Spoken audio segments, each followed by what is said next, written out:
Good morning, third graders. Today we're going to put two of your skills that you've been working on together. One, we're going to continue to measure objects, and then we're going to take those objects that we're measuring and we're going to be graphing them and putting in a line plot. So we have things that we're going to measure and then take it and put it in our plot. So the reason that this standard is really cool is because we are taking two skills and combining it into one. One skill of measuring and the next skill of making a line plot with fractions in the information. So usually you've been doing line plots that just have 1, 2, 3, 4, 5. But now we are going to take that a little bit further and you're going to be looking at data that has fractions in it. And the perfect way to do that is by working on measurements, because you know that you've been measuring things to the nearest whole, half, and quarter inch. So we're going to take those measurements and apply them here. Now the first activity you're going to do today is your boom cards. In those you're not going to be measuring. In those ones you're going to get a line plot that looks just like this, and you're going to be using the information and the skills that we're going to talk about right now to answer the questions. On Prodigy, you are going to be working on measuring things, and then you're going to be plotting that information. So let's get started. Here I have an insect collection, and what I'm going to do is I'm going to measure these insects, and then I'm going to plot them on my chart so that I can investigate and learn more about these bugs. So I have a few done for you here, and I'm just going to go through and let's solve the rest and measure them together. Now there's two ways to attack this problem. One, you could measure them all and then plot them on your graph. The other way you could do this is measure one, plot it on your graph. Measure another, plot it on your graph. So whatever strategy you want to use when working with these problems is completely up to you and what fits your needs best. So we've done a bee and what looks like a fly and a mosquito, and I'm going to measure this other mosquito. They look like they're the same size, but good scientists and mathematicians always double check, and so we are going to measure the second one just in case. So I have this little nose thing here on the 0, and I see that it ends right here. So it's not quite one whole yet, but it's past 0. So let's see. If this is the halfway point here, it's more than a half, it must be at 3/4. Let's double check. 1, 2, 3, 4. Bunny hops until you get to the 1. So this is on the third of 4, 3/4 of an inch. Let's take a look at this ant. All right, I'm going to make sure that I have it lined up correctly. All right, it looks like that the ant is the same. I'm going to measure starting at the tip to tip, and I see that it ends here. So it's a little bit past half of an inch. It goes to 3/4 of an inch. Next, we have this very large grasshopper. I'm going to do the best I can to try to line these up. His antlers, his antennas to the 0. And now let's take a look at the bottom here.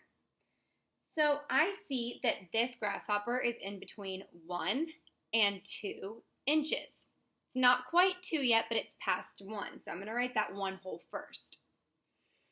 Now here I see it's past the in between. It's past 1.5 inches. So that means 1, 2, 3, 4. That means that it is at the 3/4 mark. 3 out of 4. Looks like we have one more little mosquito left. I'm going to line it up. And I can see here that from tip to his wing is about 1/2 of an inch. So now that I've measured all of my insects, I'm going to plot them on this graph that was made for me. Now, in the line plots, each X represents a different person, or in this case, insect in the collection. So every time you see an X in a line plot, that means that was a person that participated in the poll or an insect that's in my collection or something like that. It's how many people voted, how many I have, etc. So what I'm going to do is I'm just going to take this data and apply it here. So let's see.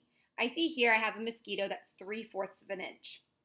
So I find 3/4 of an inch here, and I'm going to put a little X. What I can do, because I'm a really good student, is I'm going to just cross off that mosquito so that I know I already have used that data in my chart. I have another mosquito that's 3/4 of an inch, so I'm also going to add that to my line plot. Notice I'm going up in my line plot to show that's how many there were. My B here was 1 1/4 or 1 1/4 of an inch, so I'm going to put my X there. My large fly here was also 1 1/4. And once again, I'm going up. Our grasshopper was 1 3/4 of an inch. So I'm going to mark it there, 1 3/4, 1 3/4. Our ant is 3/4 of an inch. Ooh, that one's growing. Our large fly here, once again, is 1 1/4 of an inch.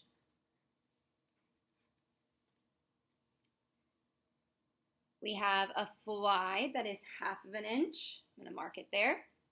And I have another fly, or mosquito, I mean, that's 1/2 of an inch. And then last but not least, my ant here is 3/4 of an inch. So now I've measured all these insects, and I just took that information and applied it to this chart.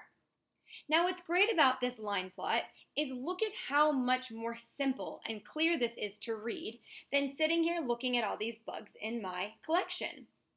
Now I can look at this data, and it's easier for me to understand, interpret, and find things within my insect collection. So we could answer a few questions. Let's say it asks us how many bugs I had. Well, we know that each one of these X's represents a different bug. So let's see how many bugs we had. 1, 2, 3, 4, 5, 6, 7, 8, 9, 10. So there were 10 bugs in all. Now, let's say it asked us how many bugs were 3/4 or 3/4 of an inch.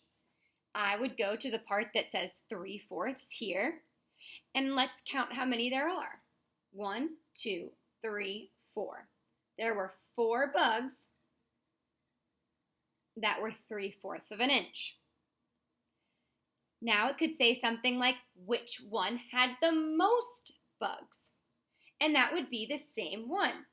The most bugs were found to be 3/4 of an inch because that one is the tallest one. That one means that there's the most bugs were 3/4 of an inch. The most. The hardest question that you guys might get asked when answering these questions are a lot will say something like, how many bugs are more than 3/4 of an inch?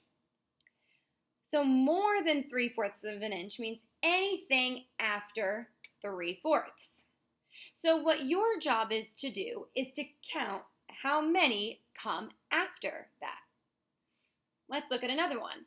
What if it says how many bugs are smaller than 1.5 inches? Okay, well this is 1.5 inches here, and I'm looking for bugs that were smaller than that.